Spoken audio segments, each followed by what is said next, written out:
that more than 75% of UK adults want a national inquiry into grooming gangs.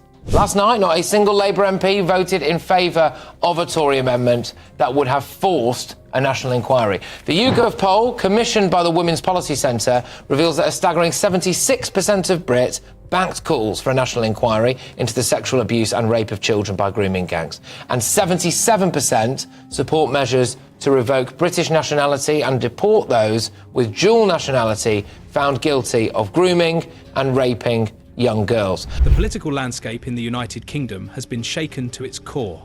A shocking and unexpected leak, broadcast live on national television, has placed Sir Kier Starmer, the leader of the Labour Party and a pivotal figure in British politics, on the edge of political ruin.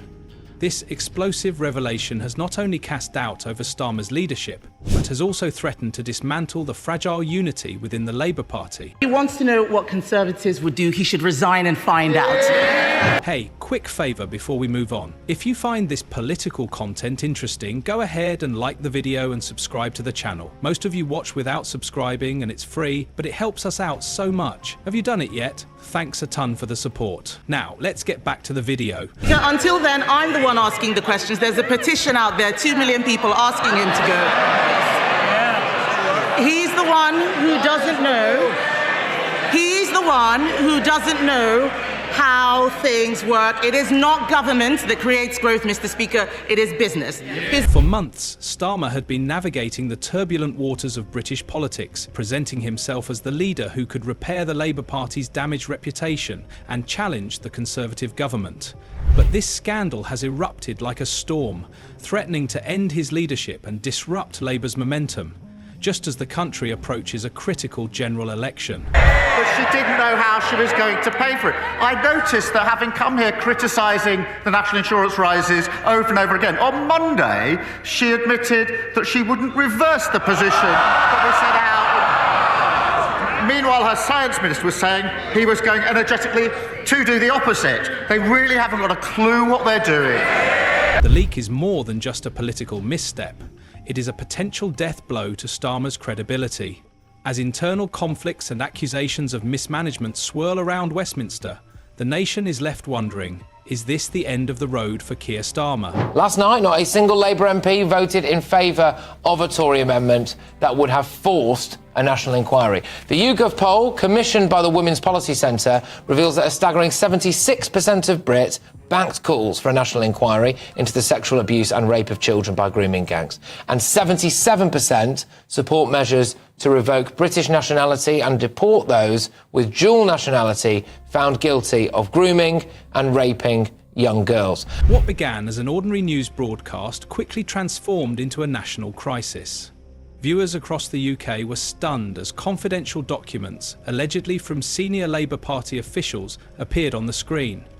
These documents hinted at unethical behaviour at the highest levels of the Labour Party, suggesting a web of internal conflicts, questionable financial dealings, and possible breaches of public trust. In March this year, and tractors were not blockading the streets of Whitehall afterwards.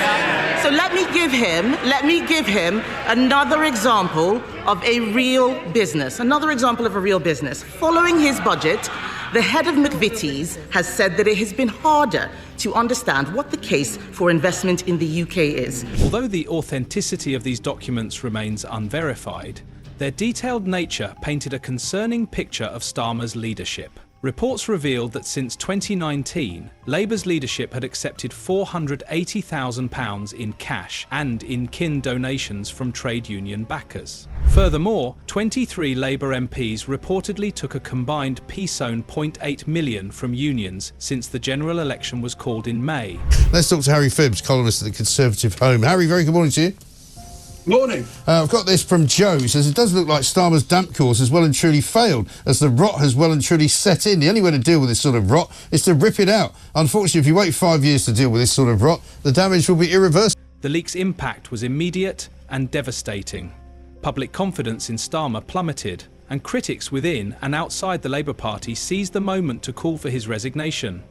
What was once internal dissent quietly brewing behind closed doors erupted into public outcry. The accusation of hypocrisy that hangs around much of what has been said by Labour MPs out of the last few days holds very, very strong. I think it is significant that Andy Burnham today has broken ranks and called for a limited national inquiry. And that's what we're calling for. The J report, Prime Minister, was a shotgun. It was talking about abuse of children at all different levels. What we're asking for is a rifle shot that focuses on these grooming gangs. And yes, there's no getting away. The Labour Party, already grappling with internal divisions, now finds itself in complete disarray. Starmer's allies rushed to his defence, dismissing the leak as a politically motivated attack designed to undermine the party's progress. They argued that such internal disagreements are common in any large political organisation and accused the media of sensationalising the story. Kier Starmer, he seems to create this kind of morass of nonsense around himself. Nobody, I think, has thought of what he did yesterday as a reset of any kind. Nobody thinks that the 5 pillars or the 7 sins or whatever they are going to make any difference. They're all sort of hopes rather than pledges. They're not really promises. However, not everyone was convinced. Labour MPs and party members who had long been sceptical of Starmer's leadership saw this as confirmation of their worst fears. Factions within the party began to mobilise, openly calling for Starmer to step down. The once permanent frustrations over his leadership style and strategic decisions were now public knowledge. Where is she? UK borrowing is the highest since 2008. The pound dropped below 1.22 against the dollar this morning. The government's 30-year borrowing costs hit the highest since 1998. British debt costs are now 1.4 percentage points higher than Greece, the worst victim of the Eurozone crisis 15 years ago. Investors believe the economy is trapped in a damaging cycle of no growth and rising inflation, with high taxes deterring business investment. This internal conflict is expected to come to a head at the upcoming Labour Party conference, where tensions are predicted to boil over. Delegates are already preparing for heated debates and public confrontations. The question remains, can Starmer survive this political storm, or will Labour be forced to find new leadership? What's he doing? I would be surprised to come across anyone who says, woohoo, isn't this fantastic? Instead of missions, we've now got milestones. Yeah. Isn't that an amazing, fantastic breakthrough?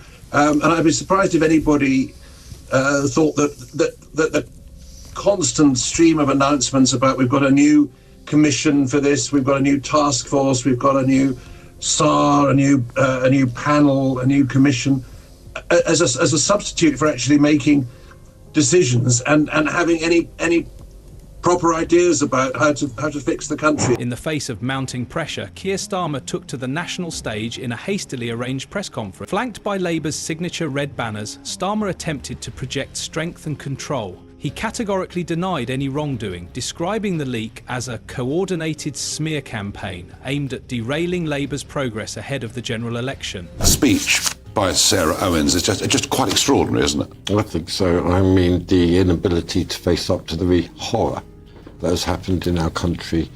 Yet many felt his response lacked the substance needed to quell the growing unrest. Rather than directly addressing the allegations, Starmer's statements were broad and defensive, leaving more questions than answers. His critics argued that the deflection tactics only deepened public suspicion and exposed weaknesses in his leadership. Social media platforms exploded with criticism. Hashtags like Starmer RESIGN and Labour Leak began trending, reflecting the widespread disillusionment among voters. Public trust in Starmer had been fragile, and this scandal only exacerbated existing doubts about his capability to lead. Imagine anybody feeling inspired. Well, when you look at the faces of the front benchers who are watching him make the speech, they don't look particularly inspired either.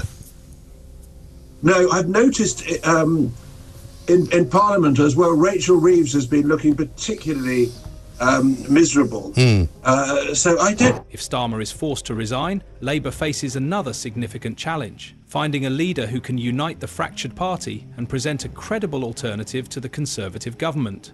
Several names have already been floated as potential successors.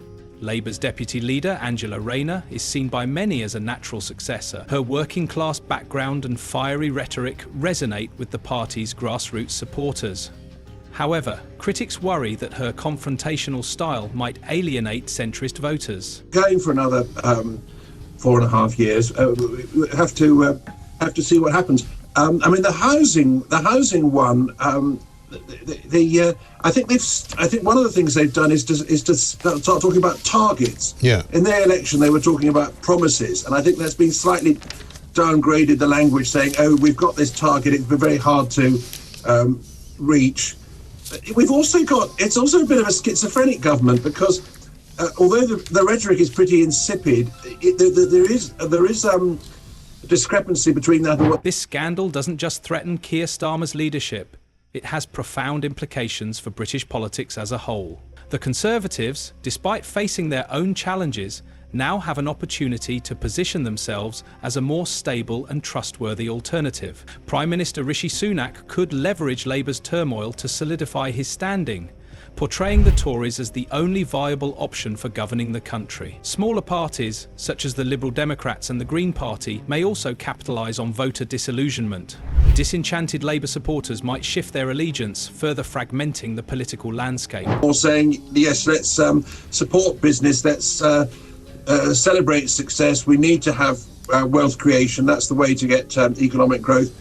Whereas the policies in reality so far have been much more old Labour, adding regulation, more tax and spend, hobbling business and sabotaging any prospect of economic growth. Moreover, public trust in the entire political system is eroding, and scandals like this deepen the perception that politicians are disconnected from the public and more concerned with internal power struggles than addressing real-world issues like healthcare, the economy and climate change.